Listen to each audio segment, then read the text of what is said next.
Good morning student. आज अपन start करेंगे chapter number 9 coordinate geometry. ठीक है, ये कोऑर्डिनेट ज्योमेट्री आपने शायद पहले नहीं पढ़ा होगा, 9th में नहीं पढ़ा होगा। ये नया टॉपिक है क्लास 10th का, बट ये टॉपिक बहुत ही इजी है। इसके रिलेटेड आपने सारी चीज़ें पढ़ी है, फिर भी अगर किसी को कोई चीज़ समझ में नहीं आए तो मुझे बता देना। बाकी ये बहुत इजी चैप्टर है। अपन देखो, सबसे पहले ये क्या दिया हुआ है कि कोऑर्डिनेट ज्योमेट्री। कोऑर्डिनेट ज्योमेट्री क्या है? पूरी ग्राफिकल है। ठीक है, अगर इस पे देखो, सबसे पहले अपने क्या है कोऑर्डिनेट। ठीक है,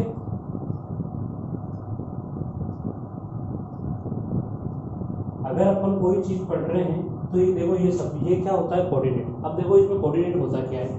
कोऑर्डिनेट क्या होता है कि जैसे अपन ग्राफ लिया, ग्राफ आपने लिया, ये ग्राफ इस टाइप का होता है। ठीक है, अब ग्राफ में यहाँ पर देखो, इसको अपन ओ पॉइंट मान लें, ये आपका एक्स मान लें और ये आपका एक्स डैश मान। ठीक है, यहाँ पर ये वाई है, ये आपका वाई डैश। ठीक, अब देखो इसमें एक चीज क्या है कि अगर अपन ये कहें कि कोई दो परपेंडिकुलर लाइन, ये पैरेलल लाइन कौन सी, X O X and Y O Y है। क्या बोला मैंने कि एक्स ओ एक्स डैश। ठीक, दूसरा क्या है वाई ओ वाई डैश। अगर ये दोनों लाइनें एक दूसरे पर परपेंडिकुलर पर इंटरसेक्ट कर रही है, जैसे मेरे पास ये मेरी हॉरिजॉन्टल और ये मेरी वर्टिकल लाइन, अब इस जगह पर जो ये कोऑर्डिनेट ये क्या कर रही है, इंटरसेक्ट कर रही है। ठीक है, अपन इसको ऐसा भी लिख सकते हैं, X O X perpendicular Y O Y. X O X अगर इन दोनों के परपेंडिकुलर है, इनके बीच में जो ये इंटरसेक्टिंग पॉइंट कहलाता है, यही आपका क्या कहलाता है कोऑर्डिनेट। कोऑर्डिनेट अगर ये, इसको अपन बोलते हैं 0 0, क्योंकि यहाँ पर ये 0 है। ठीक है, कोई सा भी कोऑर्डिनेट हो तो इसको अपन यहाँ पर जो भी हॉरिजॉन्टल लाइन और वर्टिकल लाइन एक दूसरे पर इंटरसेक्टिंग कर रही है, तो वो लाइन अपने को क्या कहलाएगा, इन दोनों का इंटरसेक्टिंग पॉइंट अपने को क्या कहलाएगा 0 0, या इसको कहते हैं अपन कोऑर्डिनेट। कोऑर्डिनेट का मतलब होता है 2D का मतलब ये होता है कि अपने को x डायरेक्शन में और y डायरेक्शन में, जैसे अपने पास कोई एक पॉइंट है, भाई मेरा ये पॉइंट है, मान ला मैंने ये पॉइंट है। अब ये पॉइंट अपन इसमें कोई इसके कोऑर्डिनेट लिखेंगे तो ये बताते हैं कि ये इस लाइन से ये कितनी डिस्टेंस पर है, और यहाँ पर ये बढ़ रहे हो, ये हॉरिजॉन्टल लाइन से ये पॉइंट कितनी डिस्टेंस पर है। ठीक है, तो अपने को कोऑर्डिनेट का मतलब क्या होता है, कोई से भी कोऑर्डिनेट जो एक दो लाइन आपस में परपेंडिकुलर पर इंटरसेक्ट करती है, तो उस लाइन को अपन क्या, उस जो इंटरसेक्शन पॉइंट को अपन बोलते हैं कोऑर्डिनेट। ठीक है, अब देखो इस कोऑर्डिनेट में ये तो आपने पढ़ा ही है कोऑर्डिनेट। अब देखो इस पे नेक्स्ट है साइन कन्वेंशन, साइन कोऑर्डिनेट। ठीक है, अब कोऑर्डिनेट का साइन क्या होता है कि इसमें ये जो पॉइंट ये वाला है, इसको अपन बोलते हैं फर्स्ट क्वाड्रेंट। ठीक है, और ये वाला है, इसको अपन बोलते हैं सेकंड, और ये वाला है, ये है थर्ड क्वाड्रेंट, और ये है आपका फोर्थ क्वाड्रेंट। ठीक, अब देखो अगर कोई पॉइंट है फर्स्ट क्वाड्रेंट में है, फर्स्ट क्वाड्रेंट में है, तो इसका मतलब क्या है कि ये x ग्रेटर देन 0 और y ग्रेटर देन 0। इसका मतलब है कि अगर फर्स्ट क्वाड्रेंट में होगा तो ये सारे जो x और y की जो कोऑर्डिनेट होंगे वो प्लस प्लस पर होंगे। ठीक है, अब जैसे सेकंड है, सेकंड में क्या होगा कि ये तो होगा x लेस देन 0 और y ग्रेटर देन 0। इसका मतलब क्या है कि जो सेकंड क्वाड्रेंट होगा उसमें x की वैल्यू हमेशा नेगेटिव रहेगी और y की वैल्यू हमेशा पॉजिटिव रहेगी। तो इसको अपन ऐसा लिखते हैं, ये प्लस और ये माइनस। ठीक, थर्ड क्वाड्रेंट में क्या रहेगा कि ये x लेस देन 0 और y भी आपका लेस देन 0। इसका मतलब है कि ये x भी माइनस का रहेगा और y भी माइनस का रहेगा। इसको अपन बोलते हैं थर्ड क्वाड्रेंट। अब फोर्थ क्वाड्रेंट में क्या होगा कि ये भी माइनस का, देखो फोर्थ क्वाड्रेंट में क्या है, अब इस लाइन पे इधर आ गए तो ये x तो हो जाएगा प्लस का और y हो जाएगा माइनस का। ठीक, इसको एक तरीके से और समझो कि अगर ये वर्टिकल लाइन है X Y O X, Y O X के इस साइड, क्या कह रहा हूं मैं, वाई ओ एक्स के इस साइड हमेशा एक्स की वैल्यू पॉजिटिव रहेगी और वाई ओ एक्स के इस साइड हमेशा एक्स की वैल्यू नेगेटिव रहेगी। यहां पर ये नेगेटिव आ जाएगा और ये आपका पॉजिटिव है, थोड़ा गलत है, ठीक है। क्या कह रहा हूं मैं, समझो इस बात को कि मैं ये आपको कह रहा हूं कि हमेशा x के ये y के इस साइड जो भी कोऑर्डिनेट होगा, चाहे वो पॉजिटिव में हो चाहे वो नेगेटिव में हो। अब देखो इसकी जो ये लाइन है, ये इस लाइन के नीचे, इस लाइन के नीचे की तरफ अपन जा रहे हैं तो y की वैल्यू 0, और इस लाइन के अपन ऊपर की तरफ y की डायरेक्शन में जा रहे हैं तो y पॉजिटिव। सेम केस अगर अपन ये हॉरिजॉन्टल लाइन ये ले लें तो इस लाइन के ऊपर की साइड y की वैल्यू हमेशा पॉजिटिव रहेगी और इस लाइन की नीचे की साइड y की वैल्यू हमेशा नेगेटिव रहेगी, ठीक है। तो ये तो हो जाएगा आपका पॉजिटिव और ये हो जाएगा नेगेटिव। इसका मतलब है कि आपकी जो ये लाइन है y एक्सिस के नीचे की लाइन में हमेशा y 0 रहेगा और ये x और x के ऊपर की लाइन में y हमेशा प्लस रहेगा। सेम केस इसमें भी हो जाएगा। अगर y ओ x ले रहे हैं तो इसके इस साइड हमेशा पॉजिटिव रहेगा और इस साइड हमेशा नेगेटिव रहेगा, ठीक है। अगर इसको आप ऐसा भी समझ सकते हो कि ये फर्स्ट क्वाड्रेंट है, सेकंड को, अब जैसे मान लो मैंने आपको ये लिखा ये 1 और -2, अब आप मुझे ये बताओ कि ये कौन से क्वाड्रेंट में होगा। देखो 1 तो है प्लस का और 2 है ये, सॉरी, हमेशा जो फर्स्ट वैल्यू होगी वो x की होती है और सेकंड वैल्यू होती है y की। अब x की वैल्यू है +1 का मतलब है कि ये आपकी इस साइड ही आएगा। अब इस साइड आएगा, किस साइड आएगा पता नहीं, बट y की वैल्यू -2, तो ये जैसे ये मान लो जैसे -2 ये अपने को, तो ये कौन से क्वाड्रेंट में आएगा, x है प्लस का और y है माइनस का, तो ये इस क्वाड्रेंट में आएगा। ठीक, समझ में आ गया। जैसे ये प्लस का है माइनस का, इस क्वाड्रेंट में। अब दूसरा, अगर मान लो ये -1 और -1, अब इसमें कह रहा हूँ x और y दोनों की वैल्यू -1 है, तो कौन से, देखो दोनों में -1 कौन सा, ये वाला क्वाड्रेंट है, तो इसमें -1 और -1 वैल्यू आ जाएगी। जैसे आपको कभी कहा जाए कि ये भी 3 और 2 ये कौन से क्वाड्रेंट में होगा, इसका मतलब देखो x आपका माइनस है तो ये माइनस मैंने पकड़ लिया और y आपका प्लस है तो ये प्लस पकड़ लिया, इसका मतलब है कि ये सेकंड क्वाड्रेंट है, ठीक है। ये आपका है क्वाड्रेंट के संबंधी कुछ बातें, ठीक। अब इसमें अपन थोड़ा इंपॉर्टेंट चीजें पढ़ लेते हैं कि इसमें अपने पास कुछ इंपॉर्टेंट चीजें क्या क्या होती है कि और क्या क्या अपने को याद रखना चाहिए, ठीक है। फर्स्ट है कि अगर फर्स्ट में क्या है, इफ y इक्वल टू 0, अगर अपने पास y इक्वल टू 0 है तो इसको थोड़ा बाद में समझो। देखो अब अपन क्या है कि केवल फर्स्ट क्वाड्रेंट की बात करते हैं। मान लो मैं ये फर्स्ट क्वाड्रेंट की बात कर रहा हूँ कि मैंने कहा कि मेरे पास एक ये पॉइंट है P, क्या पॉइंट है, ठीक है। अब मैंने P पर एक ये परपेंडिकुलर लाइन खींची, ठीक है, और इस पे भी ये यहाँ पर ये लाइन खींची, ठीक है। अब देखो मेरे को ये P पॉइंट के कोऑर्डिनेट बताने हैं। यहाँ से यहाँ तक की डिस्टेंस मैंने मान लिया x और यहाँ से यहाँ तक की डिस्टेंस मैंने मान लिया y, ठीक है। अगर मैं इसका कोऑर्डिनेट निकालूं तो ये वाला पॉइंट कितना होगा, यहाँ से यहाँ तक की डिस्टेंस कितनी है, ये x है, और यहाँ से यहाँ तक की ये डिस्टेंस कितनी है, y है। तो इसका कोऑर्डिनेट क्या हो जाएगा, p बराबर x डॉट y। अगर मान लो अपने कोई भी ऐसा दिया हुआ है और इसकी अपने को हमेशा हॉरिजॉन्टल लाइन और वर्टिकल लाइन पर देखना है कि इस जगह पर क्या पॉइंट आ रहा, इस जगह पर क्या पॉइंट आ रहा, तो उसमें आपको x पहले ही आता है और y हमेशा बाद में आता है। ये चीज आपको बहुत ध्यान से देखनी पड़ेगी कि अपने पास फर्स्ट में x है और सेकंड में y है। अब ये अगर ये p x और y ये दोनों पॉजिटिव है तो मेरा कहने का मतलब ये है कि अगर अपन इस पे ये देखो ये परपेंडिकुलर लाइन और ये परपेंडिकुलर लाइन, अगर इन दोनों लाइन का अपन वो करते हैं, क्या करते हैं कि परपेंडिकुलर देखते हैं कि भाई सॉरी इंटरसेक्टिंग पॉइंट क्या होगा, x और y, ये कोई भी पॉइंट है। फर्स्ट मैंने अगर ये 0 0 लिया, आप चाहो तो यहाँ प्लेस, जहाँ जो भी पॉइंट है, मान लो एक ये पॉइंट है, ठीक है, इस पॉइंट की एक आप वर्टिकल लाइन खींचो, एक आप हॉरिजॉन्टल लाइन खींचो, जहाँ से ये कट रही है वही इसके पॉइंट हो, ठीक है, ये y हो। कैसे भी करके इसको सोल्व करें। ठीक है, इसके कुछ नियम है वो आप लिख लो, तो नियम बहुत आसान रहेंगे आपके।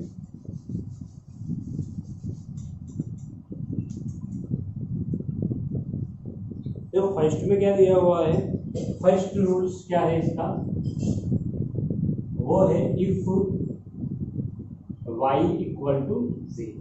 अब देखो अगर कोई पॉइंट है उसमें ये लिखा हुआ है y इक्वल टू 0 है, तो y इक्वल टू 0 ये हो गया। और जहां पर भी किसी भी कोऑर्डिनेट के पॉइंट, अगर देखो इसका एक नया नेम और है, अगर किसी भी पॉइंट के कोऑर्डिनेट 0 0 है तो वो उसको अपन क्या कहते हैं, ओरिजिन। क्या कह लेते हैं, ओरिजिन। तो सारा काम अपने को ओरिजिन से ही सॉल्व करना। अपन ने जैसे ये ओरिजिन बना ली, कौन सी, ओरिजिन के कोऑर्डिनेट है 0 0। अब आपको ये क्या कह रहा है कि इफ y इक्वल टू 0, अगर कोई कह रहा है कि अगर ये आपका पॉइंट है y इक्वल टू 0, तो देन अगर आपको ये कहता देन द पॉइंट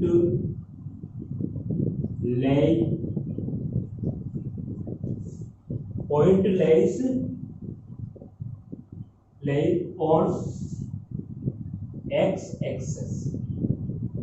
इसका मतलब ये है कि अगर अपने को ये कहे कि y इक्वल टू 0, तो आपका पॉइंट कहाँ पर ले करेगा, x एक्सेस पर। जैसे मान लो यहाँ पर ये है, तो मैंने ये 2 और 0 कर दिया, यहाँ पर मान लो 3 है, 3 और 0, ये है 4 और 0 ऐसे। तो अगर मान लो कभी ये कोऑर्डिनेट है दिया हुआ है, इसका मतलब है कि y इक्वल टू आपका 0 है और x इक्वल टू 2 है। तो इसका मतलब है कि जो ये एक्सिस लाइन है, इसी लाइन पर कहीं कहीं ना कहीं आपका पॉइंट होगा। ठीक है, जब कब, जब y इक्वल टू 0। अब अगर सेकंड में मैं ये कह दूं कि आपके इफ x इक्वल टू 0, अगर आपको ये कहते हैं कि अगर x इक्वल टू 0 हो, तब आपका पॉइंट कहाँ ले करेगा, देन द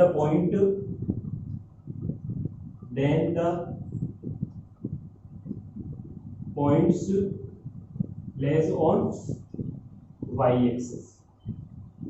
अगर अपने को ये कह रहा है कि अगर x इक्वल टू 0, अब देखो ये ओरिजिन से x इक्वल टू 0 कहाँ होगा, तो या तो इस पे होगा या फिर इस पे होगा, क्योंकि यहाँ से तो अपन इस साइड बढ़ेंगे तो ही तो x की वैल्यू बढ़ेगी। अपन तो ऊपर चल रहे हैं, इसमें x की वैल्यू बढ़ने वाला है ही नहीं। तो यहाँ पर ये y का पॉइंट यहाँ हो सकता है, यहाँ हो सकता है, यहाँ हो सकता है, कहीं पर भी हो सकता है। ठीक है, अगर तीसरा आपको पॉइंट ये कह दे कि कोई पॉइंट है कि x इक्वल टू 0 है और y इक्वल टू 0 है, तब आपको जो एक पॉइंट दिया हुआ है वो कहाँ ले करेगा, वो ले ऑन, भाई देखो ले ऑन। अब देखो इसमें x और y का वैल्यू 0 कहाँ है, ओरिजिन पर ही तो है, तो आपको less on point origin, points on origin. ठीक, ये तीनों चीजें समझ में आ गई। अगर y इक्वल टू 0 है तो वो अपना जो पॉइंट होगा वो x पर ले करेगा, अगर x इक्वल टू 0 है तो अपना पॉइंट y पे ले करेगा। तीसरा है अगर x और y दोनों 0 है तब अपना पॉइंट ओरिजिन पर शो करेगा। ठीक है,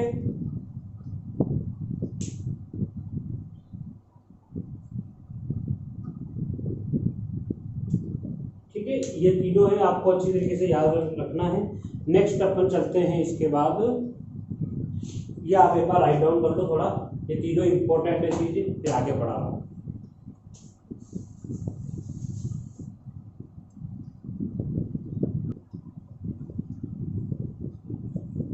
नेक्स्ट है आपके पास, नेक्स्ट टॉपिक है, क्या टॉपिक है देखो इसको, the distance between two point. अब कोऑर्डिनेट ज्योमेट्री में क्या है कि कोऑर्डिनेट का मतलब है हमेशा एक्स वाई के ऊपर डिपेंड करेगा।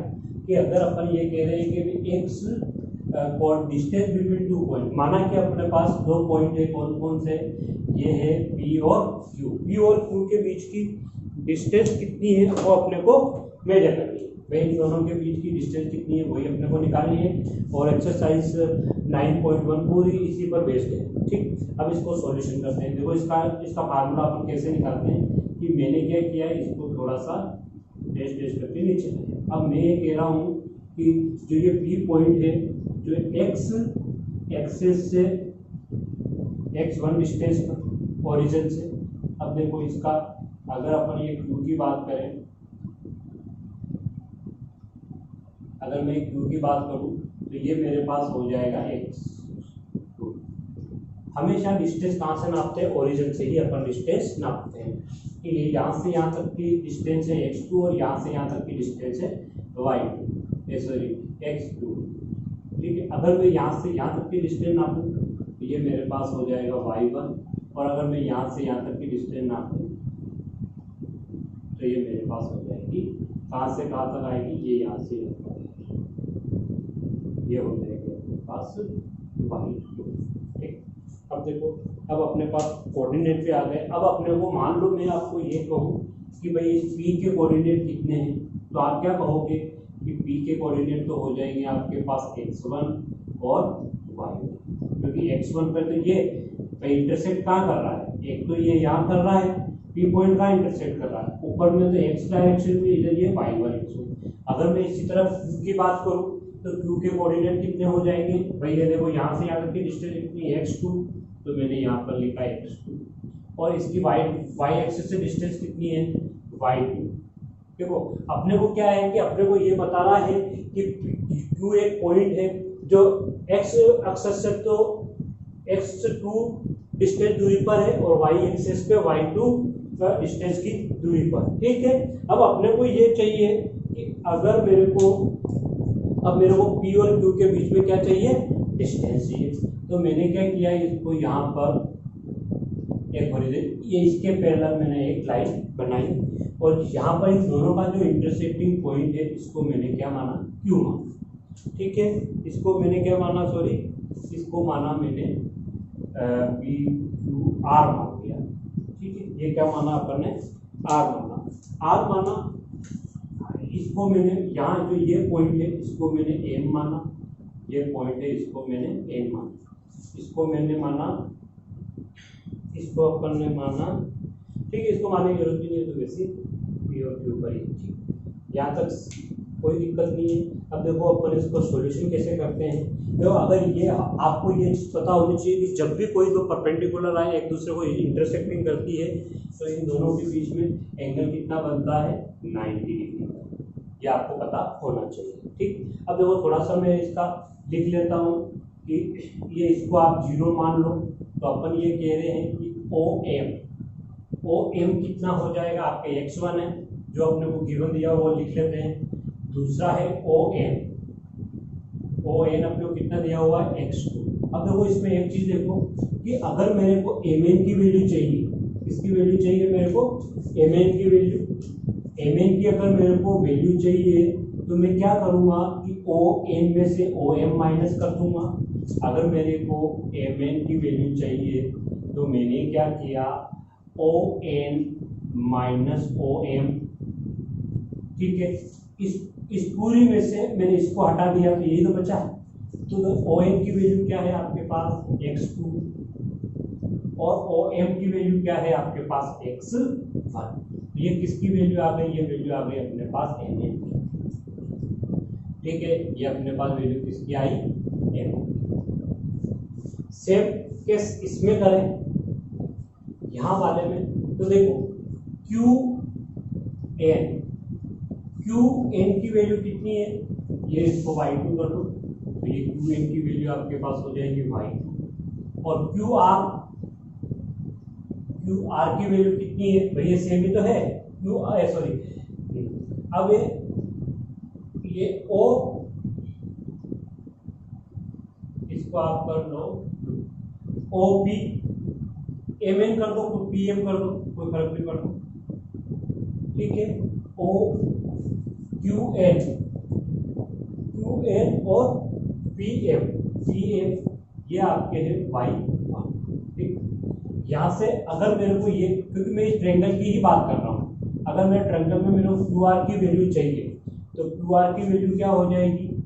सेम केस, अगर इस पूरे में से यहाँ से यहाँ तक मैं इतनी हटा दूंगा तो यही तो बचेगी, तो मेरी QR कितनी हो जाएगी? QN minus PM। देखो इसमें QN कितना है? y2, और PM कितना है आपका? y1। ठीक है,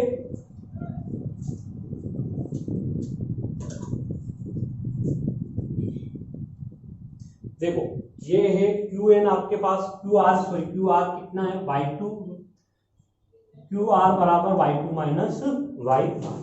क्लियर। अब देखो अपने को वैल्यू किसकी चाहिए, वैल्यू चाहिए पी क्यू की।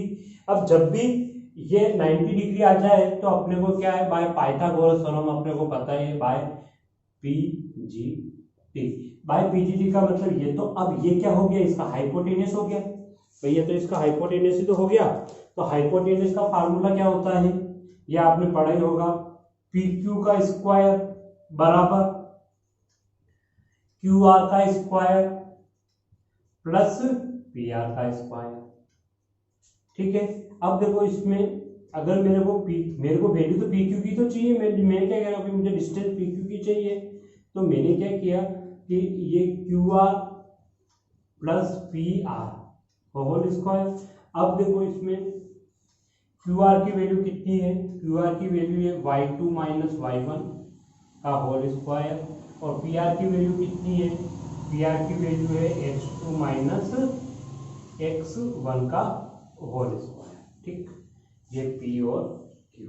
अब देखो अगर मैं इसको ऐसा लिखूं तो ये भी सही है, और चाहो तो इस X two minus X one को पहले लिखो और Y two minus Y one को भी पहले लिखो, कोई फर्क नहीं पड़ रहा। ठीक है, तो ये आपके पास क्या आया, ये आपके पास आ गई डिस्टेंस बिटवीन टू पॉइंट। क्या आ गई अपने पास कि अगर अपने को ये दिया हुआ है कि अगर अपने को दो पॉइंट दिए हुए हैं, दोनों पॉइंट के बीच में अपने को डिस्टेंस निकालनी हो, तो डिस्टेंस निकालने का फार्मूला क्या होगा, X two minus X one और Y two minus Y one. जैसे मैंने आपको एक सिंपल सा एग्जांपल ले रहा हूँ कि मेरे पास पी की वैल्यू है 1 1 और क्यू की वैल्यू है 1 2। ठीक है, ये दो कोऑर्डिनेट दिया हुआ है और अपने को ये कहे पी क्यू की डिस्टेंस निकालो, तो अपन क्या करेंगे, तो ये तो आपका x1, ये y1, ये x2 और ये y2। तो पर फार्मूला क्या है, x2 माइनस x1 का होल स्क्वायर और y2 माइनस y1 का होल स्क्वायर। अब देखो यहाँ पर x2 की वैल्यू कितनी है 1, 1 माइनस 1 का होल स्क्वायर, और इसमें है y2 की वैल्यू है 2 माइनस 1 का होल स्क्वायर। 1 में से 1 गया तो 0। अब ये देखो 2 में से 1 गया तो 1 का स्क्वायर बराबर 1। तो इसका मतलब है कि आपके पास जो पी क्यू की वैल्यू आएगी वो आएगी 1। ठीक है, तो इस तरीके से अपने को, बाकी तो अपन न्यूमेरिकल करेंगे जब आपको अच्छी तरीके से समझ में आ जाएगा। ठीक है, अब इसके संबंधित कुछ जानकारी आप, कुछ नोट्स आप लिख लो कि भाई इसमें अपने को क्या क्या पढ़ने को मिलेगा। ठीक है, अब देखो इसमें क्या दिया हुआ है कि अगर अपने को ये कहे कि डिस्टेंस बिटवीन ओरिजिन, अगर अपने को कोई ये कहे कि ये पी क्यू है, पी क्यू क्या है कि इसका एक पॉइंट तो ओरिजिन पे है, इसका मतलब क्या है कि मान लो ये मेरा पॉइंट है पी और ये मेरा पॉइंट है क्यू। ठीक है, ये वाला पॉइंट है पी और ये वाला पॉइंट है क्यू। ठीक, अब देखो इसमें ये मैं ये मिटा रहा हूं, तो इसमें क्या आप लोग से समझ में नहीं आएगा। ठीक है, अब मेरे को ये कहा गया है कि फर्स्ट आप नोट नंबर 1 डालो। भाई नोट नंबर 1 में क्या दिया हुआ है कि नोट और डिस्टेंस ऑफ पॉइंट। अब इसमें क्या लिखा हुआ है कि आपको ये किया गया है distance of point P, x और वाई कोऑर्डिनेट दे रखा है फ्रॉम ओरिजिन। अब ये आपको फर्स्ट अपने पास नोट नंबर 1 क्या है, इसको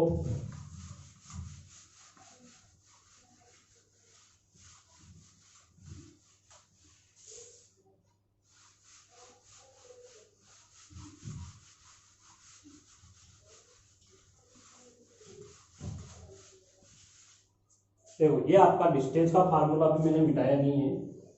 या अब इसमें 4-5 पॉइंट है वो आपको याद रखने हैं। फर्स्ट है नोट डाल के नोट नंबर 1। नोट नंबर 1 में क्या दिया हुआ है, अगर अपने से कभी क्वेश्चन में ये पूछे कि डिस्टेंस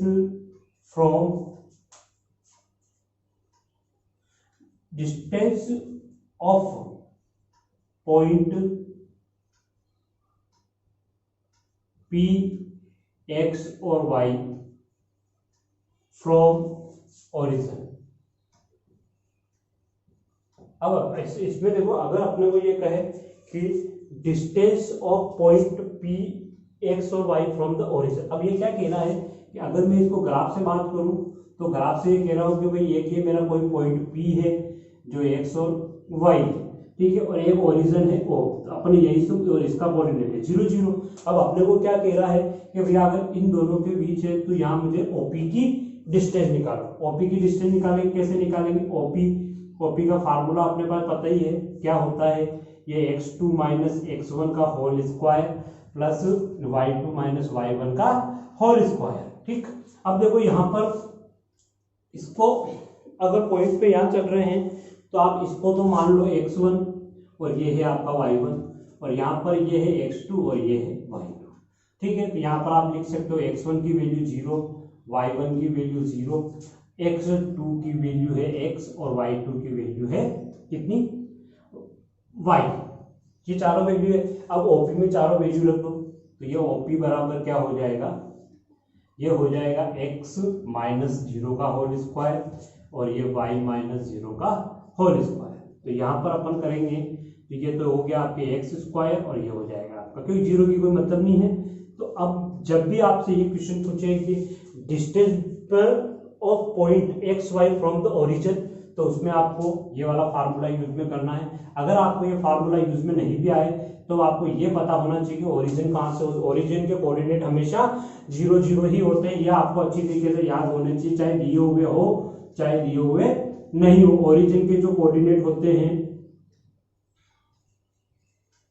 ओरिजिन के जो कोऑर्डिनेट होते हैं वो हमेशा आपके होते हैं 0 0 ही होते हैं, चाहे वो एक्स डायरेक्शन में हो चाहे वो वाई डायरेक्शन में हो। पर इसके ओरिजिन के कोऑर्डिनेट हमेशा 0 के, बाकी किसी के ओरिजिन के अलावा कोई भी है उसका दोनों कोऑर्डिनेट 0 0 नहीं होंगे, ठीक है। अब देखो दूसरा इसमें पॉइंट क्या कह रहा है कि नोट नंबर 2 में ये कह रहा है कि जो अपन जो डिस्टेंस निकालते हैं, distance between 2 point is always positive. इसका मतलब है कि अपन जो भी ये डिस्टेंस निकाल रहे हैं इसकी वैल्यू हमेशा पॉजिटिव ही रहेगी, चाहे कोऑर्डिनेट दोनों कोऑर्डिनेट नेगेटिव में हो तो भी वैल्यू पॉजिटिव रहेगी, और चाहे दोनों कोई पॉजिटिव हो। अब नेगेटिव पॉजिटिव क्यों रहते हैं कि मान लो अगर अपन इसकी बात करें, एक्स स्क्वायर है, एक्स स्क्वायर में चाहे नेगेटिव वैल्यू हो, जैसे अगर मैं ये कह दूं कि भाई -1 का स्क्वायर कितना होगा तो आप बताओगे 1, और मैं कह रहा हूँ कि 1 का स्क्वायर कितना होगा तब भी आप बताओगे 1। जैसे मैं कह रहा हूँ कि भाई -2 का स्क्वायर कितना होगा तो आप बोलोगे 4, और 2 का स्क्वायर कितना होगा तो आप बोलोगे 4। इसका मतलब क्या है, ये स्क्वायर चाहे नेगेटिव वैल्यू हो चाहे पॉजिटिव वैल्यू, इसका रिजल्ट हमेशा क्या आएगा? आपके पॉजिटिव ही आएगा। इसीलिए आपको ये क्या कहेगा, distance between 2 point is always positive. अगर नेगेटिव आता है तो कभी भी अंडर रूट के अंदर आपका नेगेटिव नहीं आता है, तो आपका आंसर यहीं से गलत हो जाता है। इसके लिए आपको हमेशा ये चीज याद रखनी है कि distance between 2 point is always positive. तो अपने को दोनों पॉइंट हमेशा पॉजिटिव होने चाहिए, ठीक है। Next note number 3।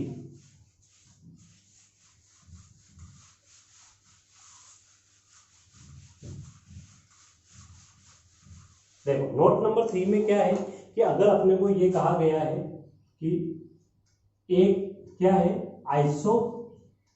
Isosceles triangle, अपने को ये कहा गया है कि आइसोसेलेस ट्रायंगल, मैं आइसोसेलेस ट्रायंगल के लिए कुछ बातें बता रहा हूं, ये आप इसको ध्यान रखना, ठीक है।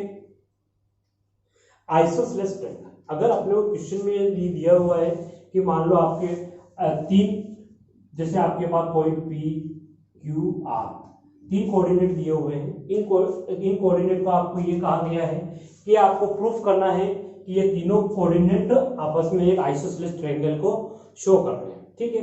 अब जैसे मान लो मेरे पास एक ये आइसोसेलेस ट्रायंगल है, ये वाला, ठीक है, ये P Q और R, ये मेरे पास दिया हुआ है आइसोसेलेस ट्रायंगल, जिसकी ये साइड और ये साइड क्या होती है? सेम होती है।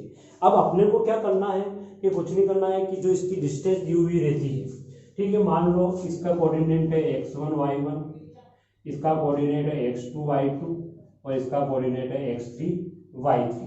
ठीक है, x3 और y3। अब अपने को ये कहे कि भाई ये तीन कोऑर्डिनेट दिए हुए हैं और आपको ये प्रूव करना है कि ये ट्रायंगल आइसोसेलेस ट्रायंगल है कि नहीं।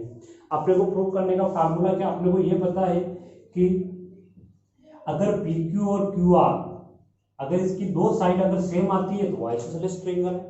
ठीक है, अगर इसकी दो साइड्स सेम आती है तो आइसोसेलेस। अगर मैं जैसे ये कहूँ कि ये PQ की अगर मैं कोऑर्डिनेट निकालूं तो मेरे पास क्या हो जाएगा, x2 माइनस x1 का होल स्क्वायर और y2 माइनस y1 का होल स्क्वायर। एक साइड तो ये हो गई। दूसरी साइड अगर मैं ये PR की बात करूं, मान लो PR की, तो PR में क्या हो जाएगा, अब आपकी बात ये तो आपका हो जाएगा x2 और ये x1 का होल स्क्वायर और ये y3 माइनस y1 का होल स्क्वायर। अगर मैं इन दोनों को सोल्व करता हूँ और दोनों की वैल्यू सेम आती है तो अपन ये कह सकते हैं कि ये ट्रायंगल कौन सा है, आपका आइसोसेलेस ट्रायंगल है। कोई भी कोऑर्डिनेट दिया हुआ है तो आपको इसकी लेंथ निकालनी है। अगर दोनों लेंथें सेम आए तो वो आपका आइसोसेलेस ट्रायंगल है, अगर सेम नहीं आ रहा है तो वो आपका आइसोसेलेस ट्रायंगल नहीं है। तो इसके लिए आपको ये लिखना है कि अगर कोई भी आइसोसेलेस ट्रायंगल दिया हुआ है तो वो आइसोसेलेस ट्रायंगल कब होगा, जब उसकी दो साइड इक्वल होगी। ठीक है, फिर इसके बाद में नोट नंबर 4 देखो। नोट नंबर 4 में दिया हुआ है स्क्वायर। अगर अपने को ये कहे स्क्वायर में क्या दिया हुआ है, स्क्वायर में आपको ये पता होना चाहिए कि अगर अपने को चार को, स्क्वायर का मतलब चार साइड होती है तो इसके चार पॉइंट हो जाएंगे P Q R और S। अगर अपने को इस टाइप का दिया हुआ है कोऑर्डिनेट, अपने को इस साइड का ये चार पॉइंट दिए हुए हैं, जैसे ये P Q R और S। ठीक है, ये दिया हुआ है, इसके कुछ कोऑर्डिनेट दिए हुए होंगे। ये x1 y1 मान लेते हैं, इसका मान लेते हैं x2 y2, इसका मान लेते हैं x3 y3 और ये मान लेते हैं अपन x4 और y4। ठीक है, ये चार कोऑर्डिनेट दिए हुए। अब अपने को ये कहा गया कि आपको ये प्रूव करना है कि ये स्क्वायर है कि नहीं है। सेम तरीका प्रूव करने के लिए अपने को क्या करेंगे, सबसे पहले PQ की साइड निकाल लेंगे, फिर QR की निकाल लेंगे, फिर अपन RS की निकाल लेंगे, फिर SP की निकाल लेंगे। अगर देखो इन चारों साइड की वैल्यू सेम आती है तो ये आपका क्या कहलाएगा, स्क्वायर कहलाएगा। ठीक है, अगर आप PQ की बात करें तो PQ में क्या हो जाएगा, ये हो जाएगा x2 माइनस x1 का whole square, y2 minus y1 का होल स्क्वायर। सेम केस अगर इसमें QR की बात करें तो ये आ जाएगा x3 माइनस x2 का होल स्क्वायर और ये y3 माइनस y2 का होल स्क्वायर। अगर अपन इसकी बात करें इसकी तो ये हो जाएगा x4 माइनस x3 का होल स्क्वायर और y4 माइनस y3 का होल स्क्वायर। ठीक, अब जैसे इसकी बात करें तो इसमें क्या हो जाएगा, इसमें हो जाएगा x1 माइनस x3 का होल स्क्वायर और y1 माइनस y3 का होल स्क्वायर। अगर अपन इन चारों कोऑर्डिनेट की चारों डिस्टेंस अगर निकालेंगे, अगर वो डिस्टेंस सेम आती है तो अपन कह सकते हैं कि ये एक स्क्वायर है। ठीक है, इसके बाद में नोट नंबर 4। ठीक है, अभी इसको थोड़ा फटाफट कर लो। देखो नोट नंबर 4 में ये सब आपने पढ़ा होगा, ये रेम्बस सबने आपने देखा। रेम्बस क्या होता है कि ये इस टाइप का होता है, काइट टाइप का होता है। अब आपको इसमें भी देखना है कि ये क्या हो जाएगा आपका डायगोनल और ये भी क्या हो जाएगा डायगोनल। अब जैसे मान लो मैं आपको ये कहूँ P Q R और S, मेरे को ये चार दिया हुआ है और प्रूव करना है कि ये रेम्बस है कि नहीं है। तो सबसे पहला काम तो अपने को क्या करना है कि रेम्बस की भी चारों साइड क्या होती है, सेम होती है। ठीक है, और ये चारों साइड तो सेम होती है। अगर ये इसकी चारों साइड सेम होती है, अभी मैंने थोड़ी देर पहले कहा था, आप कहोगे भाई सर स्क्वायर की भी तो चारों साइड सेम होती है, P Q R S। ठीक है, बट स्क्वायर के जो ये डायगोनल है P R बराबर Q S, ये भी क्या होते हैं, सेम होते हैं। जबकि रेम्बस में क्या होता है P Q sorry P R not equal to Q S. अगर आपके पास ये कंडीशन सेटिस्फाई हो रही है, कौन सी, P Q R S Q R और पी एस, इसका मतलब है कि इसकी चारों साइडें तो आपके सेम आ गई, बट इसका दोनों का डायगोनल आपका सेम नहीं आ रहा है, तो ये आपका रेम्बस है। तो इसके लिए आपको ये P Q, Q R S, Q R और पी एस चारों साइडें निकालनी पड़ेगी, फिर पी आर की डिस्टेंस भी निकालनी पड़ेगी और क्यू आर की डिस्टेंस भी निकालनी पड़ेगी। डिस्टेंस का फार्मूला आपको पता है, √x2 - x1 y2 - y1